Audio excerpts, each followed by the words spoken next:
Hello friends, Satyendra institute for information की online class में आपका स्वागत है। आज के बाद आप कभी नहीं छोड़ेंगे इलेक्ट्रिसिटी के क्वेश्चन। जी हाँ, इलेक्ट्रिसिटी का क्वेश्चन अब आप छोड़ने वाले नहीं हैं। चाहे वह थ्योरेटिकल क्वेश्चन हो या न्यूमेरिकल क्वेश्चन हो, सारे अब आप सॉल्व करके ही आएंगे।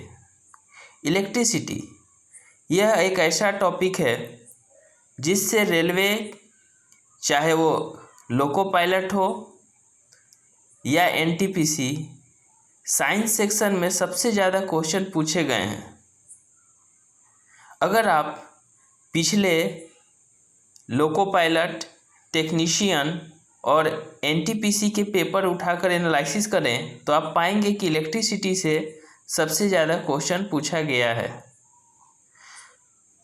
तो आज हम लोग इलेक्ट्रिसिटी को टॉपिक वाइज समझने का प्रयास करेंगे। काफ़ी ही सहज भाषा में आपको समझाया जाएगा ताकि आपका कंसेप्ट क्लियर रहे और आप इलेक्ट्रिसिटी के सारे क्वेश्चन और न्यूमेरिकल इजीली सॉल्व कर दें। इलेक्ट्रिसिटी, विद्युत। सबसे पहले हम लोग यह समझ ले, इलेक्ट्रिसिटी एक एनर्जी है। जिस तरह से हीट, लाइट ये सब एनर्जी है, ऊर्जा है, उसी तरह इलेक्ट्रिसिटी भी एक एनर्जी है।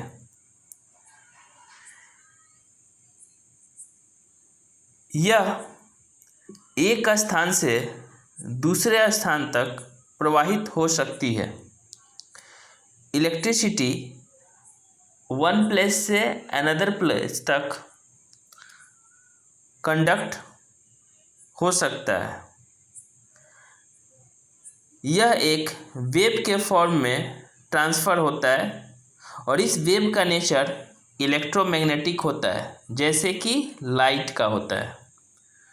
तो इलेक्ट्रिसिटी का ट्रांसमिशन इलेक्ट्रोमैग्नेटिक वेव के फॉर्म में होता है और लाइट का भी ट्रांसमिशन इलेक्ट्रोमैग्नेटिक वेव के फॉर्म में होता है, विद्युत चुंबकीय धारा के रूप में।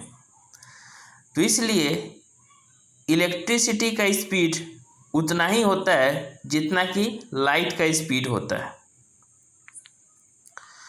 अब हम लोग समझने का प्रयास करें, इलेक्ट्रिसिटी हमेशा प्लस से माइनस के दिशा में प्रवाहित होता है। आप लोग यह तो जानते ही होंगे कि एक बैटरी में प्लस होता है और एक माइनस एंड होता है। तो करंट का फ्लो जो होता है वह हमेशा प्लस से माइनस के तरफ होता है, जिसे कि यहाँ पर एरो में दिखाया गया है। प्लस हाई वोल्टेज को बताता है और माइनस लो वोल्टेज को बताता है। अब एक और कॉन्सेप्ट को समझने का प्रयास कीजिए कि इलेक्ट्रिसिटी क्यों उत्पन्न होता है।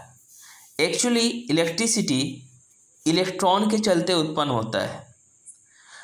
इलेक्ट्रॉन का फ्लो जिस डायरेक्शन में होगा, करंट ठीक उसके उल्टे डायरेक्शन में फ्लो करता है। तो आपको समझना होगा कि इलेक्ट्रॉन के ठीक उल्टा करंट का फ्लो होता है। अब आइए इसे समझने का प्रयास करें। इलेक्ट्रिसिटी एक ऊर्जा है जिसे हम आँख से देख नहीं सकते हैं। तो इसे समझने के लिए एक ऐसे चीज़ का एग्जाम्पल लेना होगा जिसे हम आँख से देख सकते हैं। तो इसका तुलना हम लोग जल से, वाटर से कर सकते हैं। मान लीजिए दो कंटेनर हैं जिनमें वाटर भरा हुआ है, जैसा कि फिगर में आपको दिखाया गया है।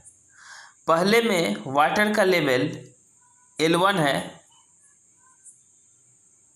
और दूसरे में वाटर का लेवल L2 है। सबसे पहले यह समझने का प्रयास कीजिए कि अगर दोनों कंटेनर बराबर होंगे तो उनमें वाटर का अमाउंट अलग अलग होगा, तभी उनमें लेवल का अंतर आएगा। एक और केस हो सकता है, दोनों कंटेनर बराबर नहीं हैं लेकिन उनमें बराबर हम लोग वाटर भरे हैं, तो जो पतला वाला होगा उसमें लेवल हाई हो जाएगा और चौड़ा वाला में लेवल लो हो जाएगा। तो इस प्रकार हम लोग समझ गए हैं कि अलग अलग कंटेनर में वाटर का लेवल अलग अलग रह सकता है। अब मान लिए कि पहले कंटेनर में वाटर का लेवल हाई है और दूसरे में लो है, L1 ज़्यादा है L2 से।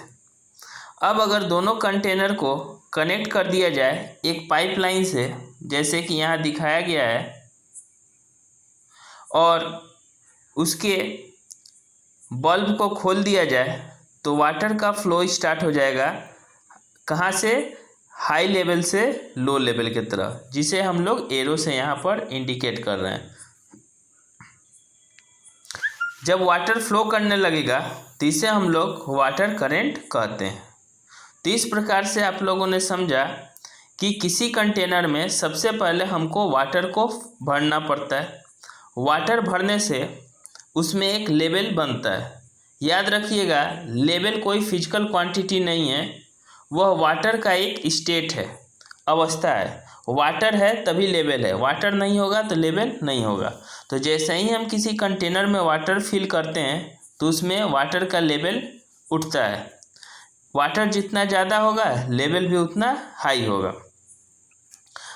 अब एक और कंटेनर में हम लोग वाटर फिल करते हैं और दोनों को जब हम कनेक्ट कर दें तो वाटर हमेशा हाई लेवल से लो लेवल की तरफ बहने लगता है और इससे एक वाटर का करंट बन जाता है।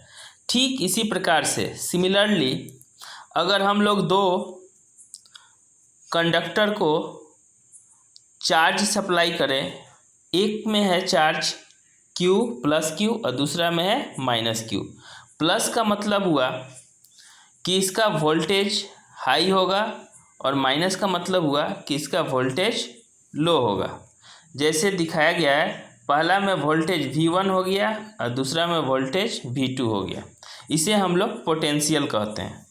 तो इस प्रकार से आप लोग वाटर का कंपेयर या वाटर के मात्रा का कंपेयर चार्ज से कर सकते हैं। तो किसी भी कंटेनर में जो वाटर भरा गया था, वाटर का जो वॉल्यूम था या मात्रा था, वही यहाँ पर किसके बराबर हो जाएगा? चार्ज के, Q के बराबर हो जाएगा। और वाटर का जो लेवल बना था L1, उसका कंपेयर हम लोग V1 से कर सकते हैं और L2 का कंपेयर V2 से कर सकते हैं। वहाँ उसे लेवल कहते थे, यहाँ पर उसे हम लोग पोटेंशियल कहेंगे। अब मान लिया जाए कि V1 V2 से ज़्यादा है। जब तक इन दोनों कंडक्टर में किसी तरह का कनेक्शन नहीं है तो कोई करंट फ्लो नहीं करेगा। जो भी चार्ज है अपने अपने स्थान पर स्थिर रहेगा और इसे ही हम लोग स्टैटिक इलेक्ट्रिसिटी कहते हैं। जब तक ले चार्ज का फ्लो नहीं होता है तब तक इसे हम लोग स्टैटिक इलेक्ट्रिसिटी कहते हैं। लेकिन जैसे ही हम दोनों को किसी वायर से या कंडक्टर से कनेक्ट कर देंगे तो क्या होगा? इलेक्ट्रिक करंट फ्लो करना शुरू कर देगा। करंट कहाँ से फ्लो करेगा? हाई पोटेंशियल से लो पोटेंशियल की तरह करंट फ्लो करना लगेगा। तो यहाँ एक जनरेट होगा इलेक्ट्रिक करंट। तो इस प्रकार से हम लोग वाटर का जो मात्रा है उसका तुलना कंपेयर हम लोग चार्ज Q से करेंगे। वाटर के लेवल का कंपेयर हम लोग V से करेंगे और वाटर करंट का कंपेयर हम लोग इलेक्ट्रिक करंट से करेंगे। तो इस प्रकार हमको समझने में सुविधा होगा। अब एक एक करके हम लोग आते हैं। सबसे पहले इस चैप्टर में जो की टर्म्स है वह कौन कौन से मुख्य बिंदु हैं जिन पर आपको ध्यान देना होगा। तो नंबर 1 चार्ज, जिसे Q से डिनोट किया जाता है, Q से दर्शाया जाता है। दूसरा पोटेंशियल, इसे V से दर्शाया जाता है। पोटेंशियल डिफरेंस को भी V से इंडिकेट किया जाता है। इलेक्ट्रिक करंट या सिर्फ करंट, इसे हम लोग I से डिनोट करते हैं। कैपेसिटेंस, इसे C से डिनोट करते हैं और रेजिस्टेंस, इसे R से डिनोट करते हैं। तो इस चैप्टर के की टर्म्स है जिनको आपको समझना होगा। तो सबसे पहले एक एक करके आते हैं हम लोग। चार्ज क्या होता है? Total accumulated electricity. किसी भी कंडक्टर में या सुचालक में कुल इलेक्ट्रिसिटी की मात्रा, अर्थात किसी ऑब्जेक्ट में टोटल स्टोर्ड इलेक्ट्रिसिटी को हम लोग चार्ज कहते हैं। इसे हम लोग Q = NE के फॉर्मूला से मेजर कर सकते हैं, जहाँ पर Q चार्ज को बताता है, N हो गया नंबर ऑफ इलेक्ट्रॉन्स और E हो गया चार्ज ऑफ ए इलेक्ट्रॉन। तो अगर हम लोग नंबर ऑफ इलेक्ट्रॉन किसी ऑब्जेक्ट में टोटल जितने इलेक्ट्रॉन हैं और उनके चार्ज से गुना कर दे तो उसका टोटल चार्ज निकलता है। यहाँ हम लोग समझने का कोशिश करें कि एक इलेक्ट्रॉन का चार्ज 1.6 × 10⁻19 कूलम होता है। चार्ज का जो यूनिट है वह कूलम है। याद रखिएगा, इलेक्ट्रिसिटी में जो भी यूनिट हैं वो सब SI यूनिट है, क्योंकि इस चैप्टर के जो भी क्वांटिटी हैं उनको SI यूनिट में ही मेजर किया जाता है।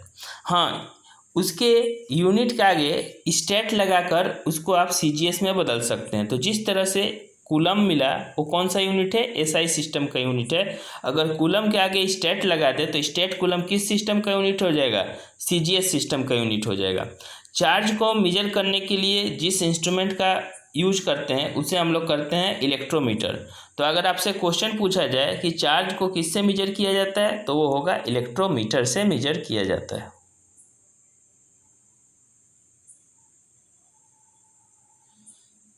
Next topic, potential. किसी पॉइंट का पोटेंशियल या पोटेंशियल एट ए पॉइंट होता क्या है, इसे समझिए। किसी यूनिट चार्ज को इनफाइनाइट डिस्टेंस से उस बिंदु तक या पॉइंट तक लाने में जो वर्क किया जाता है वही उस पॉइंट का पोटेंशियल होता है। देखिए, हम लोग ये जानते हैं कि किसी चार्ज के आसपास एक इलेक्ट्रिक फील्ड बनता है। अगर किसी भी ऑब्जेक्ट में चार्ज है तो वह अपने बगल में चारों ओर एक इलेक्ट्रिक फील्ड बनाएगा और थ्योरेटिकली यह इलेक्ट्रिक फील्ड इन्फिनिटी तक फैला हो सकता है। हाँ, प्रैक्टिकली इसके प्रभाव को हम लोग कुछ दूरी तक ही महसूस कर सकते हैं, लेकिन थ्योरेटिकली यह जो है इनफाइनाइट दूरी तक हो सकता है। तो इस इलेक्ट्रिक फील्ड में एक यूनिट चार्ज मतलब 1 कूलम ऑफ चार्ज को अगर हम लोग इनफाइनाइट डिस्टेंस से उस पॉइंट तक लाएं जहां का हम पोटेंशियल नापना चाहते हैं, तो जो वर्क होगा वही जो है उस स्थान का या उस पॉइंट का पोटेंशियल कहलाएगा। इसके लिए फॉर्मूला दिया गया है V = W/Q। पोटेंशियल को हम लोग V से डिनोट करते हैं, तो पोटेंशियल = वर्क बाई Q मतलब चार्ज। इसका यूनिट है वोल्ट और इसमें स्टेट लगाकर हम लोग स्टेट वोल्ट CGS यूनिट बना सकते हैं। तो सबसे पहले समझिए 1 वोल्ट क्या होता है। 1 वोल्ट = 1 जूल/1 कूलम। कहने का मतलब है कि अगर 1 कूलम चार्ज को किसी बिंदु तक लाने में 1 जूल का कार्य करना पड़े तो इसे ही हम लोग 1 वोल्ट कहते हैं। और इसे मापने के लिए जो इंस्ट्रूमेंट यूज किया जाता है उसे हम लोग वोल्ट मीटर कहते हैं।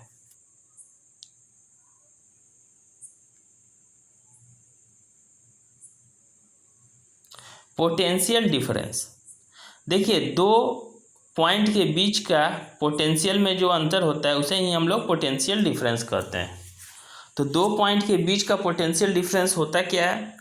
किसी भी इलेक्ट्रिक फील्ड में अगर 2 पॉइंट के बीच का पोटेंशियल डिफरेंस को मेज़र करना है तो एक पॉइंट से दूसरे पॉइंट तक यूनिट चार्ज को ले जाने में जो वर्क होता है, कार्य होता है, उसे ही दोनों के बीच का हम लोग पोटेंशियल डिफरेंस कहते हैं। पोटेंशियल डिफरेंस को भी V से डिनोट करते हैं और इसका भी फॉर्मूला होगा W/Q, मतलब यूनिट चार्ज को ले जाने में कितना कार्य किया गया, वर्क बाई चार्ज। इसका जो यूनिट होता है पोटेंशियल के यूनिट के एकदम समान होता है और इसे भी वोल्ट मीटर से ही नापा जाता है।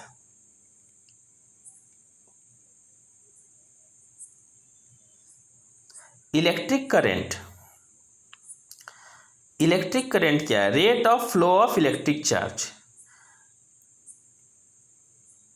इलेक्ट्रिक चार्ज या आवेश के फ्लो के दर को हम लोग इलेक्ट्रिक करंट कहते हैं। कहने का मतलब है कि पर यूनिट टाइम में कितना इलेक्ट्रिक चार्ज या आवेश फ्लो करता है उसे ही हम लोग इलेक्ट्रिक करंट कहते हैं। तो आई किसको बताता है? इलेक्ट्रिक करंट को। तो इलेक्ट्रिक करंट कितना हो गया? Q/T, charge by time. इसे हम लोग एम्पियर में मेजर करते हैं। इसका यूनिट क्या है? एम्पियर। ए कौन सा यूनिट है? ए है एसआई यूनिट। अगर इसके आगे हम लोग स्टैट लगाते हैं, स्टैट एम्पियर, तो ये क्या हो जाएगा? CGS unit. 1 ampere equal to 1 coulomb by 1 second. कहने का मतलब है कि अगर 1 सेकेंड में 1 कूलम का चार्ज फ्लो करता है तो इसे हम लोग 1 एम्पियर कहते हैं। इसे नापने के लिए जिस इंस्ट्रूमेंट का यूज होता है उसे हम लोग कहते हैं एम मीटर। एक और इंस्ट्रूमेंट है जिसे हम लोग कहते हैं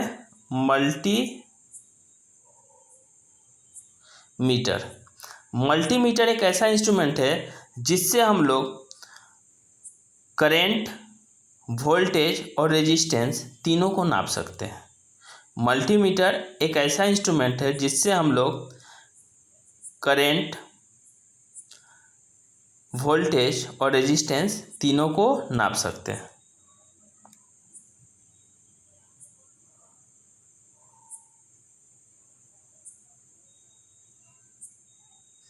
नेक्स्ट टॉपिक, रेजिस्टेंस।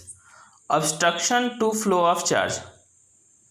जब किसी कंडक्टर से चार्ज फ्लो करता है तो उस कंडक्टर द्वारा उसके फ्लो में कुछ रुकावट या बाधा उत्पन्न किया जाता है। कंडक्टर के इसी गुण को हम लोग रेजिस्टेंस कहते हैं। आर रेजिस्टेंस को बताता है। तो R equal to V/I, V equal to voltage, I equal to current. इसका यूनिट ओम होता है। इसके आगे स्टैट लगा देंगे तो स्टैट ओम, इसका CGS यूनिट हो जाएगा। 1 ohm equal to 1 volt by 1 ampere. कहने का मतलब है कि यदि 1 वोल्ट का पोटेंशियल डिफरेंस क्रिएट किया जाए और 1 एम्पियर का करंट प्रवाहित हो तो इसे 1 ओम रेजिस्टेंस कहा जाता है।